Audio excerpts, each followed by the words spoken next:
Really got the t-shirt, tracksuits and hoodies, wardrobe full of dirt.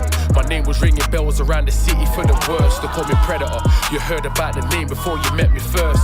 School days, Beretta in my mum's attic. Prada, we can vouch for it, brand new, it was the freshest. Now we're on back. How we doing, guys? Myself, Chris Pettit, OBE, hitting you with a quick one. Real talk, true season. I've got a lot to get through right now, but first and foremost, RIP to this young man that was stabbed not too long ago in Lewisham Park. And this is the reasons why, because it was only a few months ago that I put him up missing, saying that he was missing. And this is what I'm trying to say to you parents. Know where your children are. This is what I'm trying to say to our parents when you're sitting there and you're on your children when they're in primary school. What did you do today? Where are you going? I'm coming with you. And then when they get into secondary school, you give them more leeway and you don't know what's going on in your child's life. I'm telling every single person now, if your child's in year 8 upwards, get onto them. Get onto them. Know what they're doing. Know where they're going. Know them much more than you actually did know when you was actually in primary school. And this is where we're going wrong, parents. You need to know where your kids is and what they're actually doing, because I'm sick and I'm tired of seeing our young boys being stabbed on our streets, and we sit there and go on like, oh, what's going on? It's crazy out there. But these are our kids. These are our kids that are going around stabbing people and getting 25 to life. These are our kids that are being stabbed and they can't walk and go to the front fair because man, them are throwing acid and everything, and then no one sits there and says, where's my child? No one sits there and says, where's my child? Dad's out there as well. We need to start stepping up. There's too many of you, man, them sitting there talking about gang, trap. And then you get a little bit older and you're telling your son that this is the blueprint to the roads. You're giving him your links. You're giving him your connects, thinking that, yeah, man's done my thing still. And then I'm seeing too many kids right now that are doing exactly what their father has done. So many kids that I know right now, yeah, my dad's in prison for shooting. My dad's in prison for robbery. Rare. 5, 6, 7 years later, the son's in prison for robbery doing exactly the same thing. So once again, we need to sit there and be like, wasn't there a time that we was growing up and we was saying we was doing it to get our kids out of the area? We was doing it to make sure that our kids didn't go on the roads. We always sat there and thought like, man's only doing the road thing because I have to, do you know what I mean? To have a better life for my family, for my kids. But then your kids are doing exactly the same life that you're doing. So help me make it make sense. This is the reasons why we need to actually open up our eyes, guys.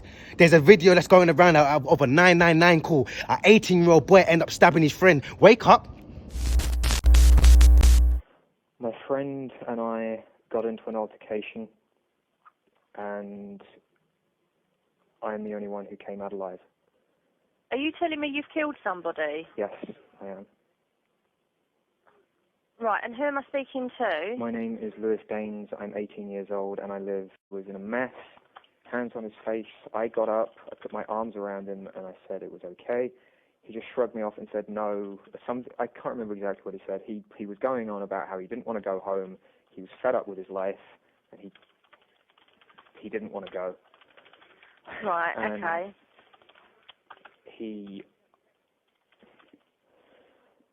I have a penknife on the side of, in my room, adjacent to my bed. I have a chest of drawers.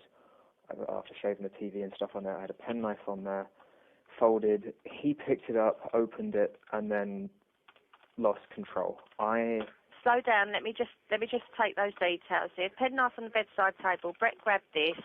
Yeah. What, in order to harm himself? No, in order to harm me. He opened it and then lost control. To harm informant and opened it. It states he lost control. In self-defense, put my left arm up to block him from stabbing me effectively. We struggled. I got him to the ground. He got up. I got the knife. Can you not interrupt me with this part? Okay, go on. Okay. This is being recorded anyway, isn't it? Yep. I grabbed the knife and I stabbed him once in the back of the neck, I believe somewhere near the brainstem. He turned around, tried to carry it on, and I think I stumbled on my chest of drawers. I fell over. I got back up, backed away, and then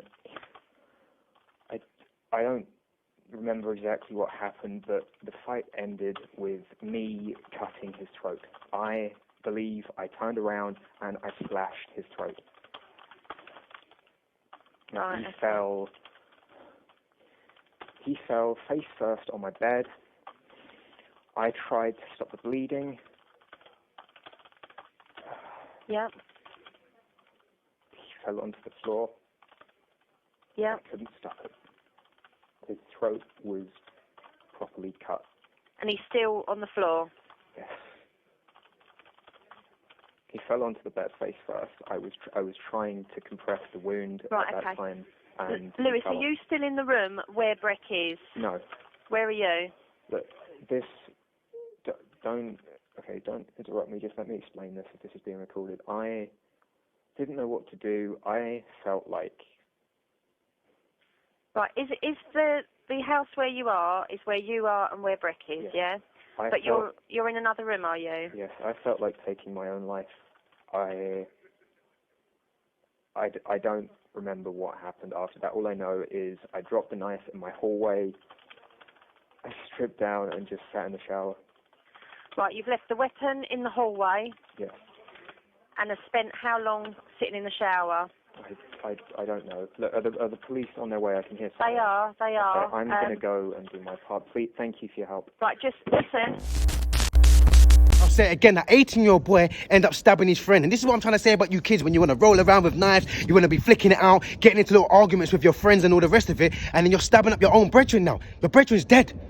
Your brethren tried to stab you because of mental health and all the rest of it. And this is when the government's not looking into all these kind of things in the sense of what's been happening and the support that these young people don't have. So if you're going home and your mum's looking at you like, oh, what's the matter, son? What's the matter, son? And she's just too busy on TikTok twerking, or she's too busy trying to get dates, or she's too busy worrying about the baby father, or drugs, or drinking, or going out raving.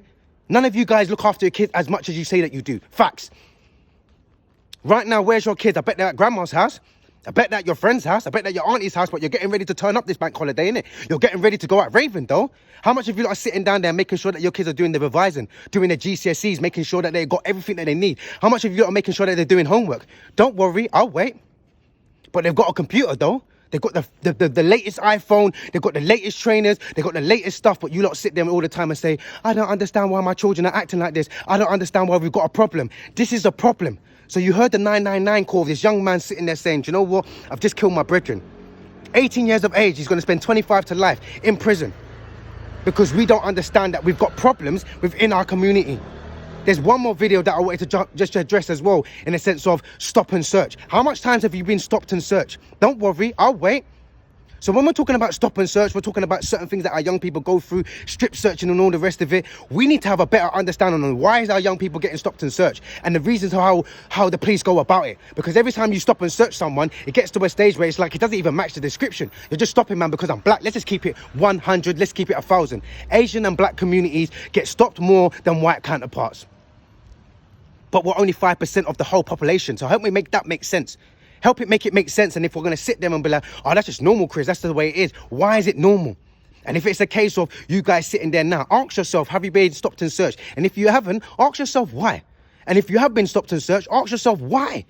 Why have I been stopped and searched? What was it before? What did I do different from anybody else apart from walking down the street? So we can't be scrutinized all the time and then looked upon and saying that you guys are bad.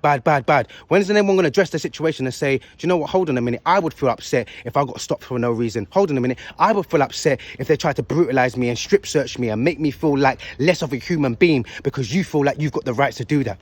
Don't worry. I'll wait. Guys, there's a lot of situations going on right now. So RIP to that young boy that got stabbed in the park. We've got to start thinking about and addressing certain situations that's going on within our community. Young man end up stabbing a friend that he knows, and also down to the stop and search of our young people being stopped and searched. But it gets to a stage where maybe we do need some more stop and search because the knife crime is going through the flipping roof. So there's a catch-22. Stop and search the kids or don't stop and search the kids. If you don't stop and search them, they're going to be stabbing up everybody and no one doesn't know what to do and everybody wants justice. If you do stop and search them, everyone's going to be like, oh, it's racism and you're only stopping them because they're black. Catch-22. What's you guys' thoughts? Comment below.